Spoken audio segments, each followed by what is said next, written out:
আমার এই ভিডিওটা আমের সিজনে করেছিলাম। আজ আমি ম্যাঙ্গো আইসক্রিম বানাবো।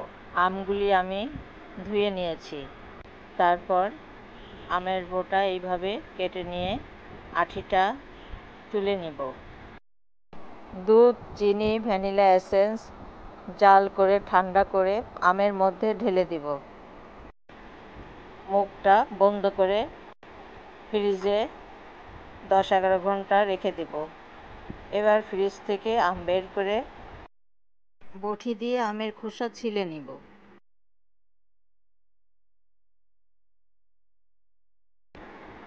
এবার চাকু দিয়ে আমের আইসক্রিম স্লাইস করে কেটে প্লেটে সাজিয়ে পরিবেশন করব। হয়ে গেল আমের মজাদার এবং লোভনীয় স্বাদের আইসক্রিম।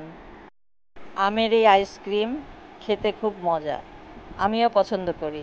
এরকম আইসক্রিম কার না প্রিয়? আইসক্রিমের প্রতি ছোট বড় সবাই আমরা দুর্বল। এই আইসক্রিমটা বানাইতে বেশি খরচ লাগে না। আপনারা সবাই বানিয়ে খাবেন। সবাই ভালো থাকবেন। সবাই সবার জন্য দোয়া করবেন। আল্লাহ হাফেজ।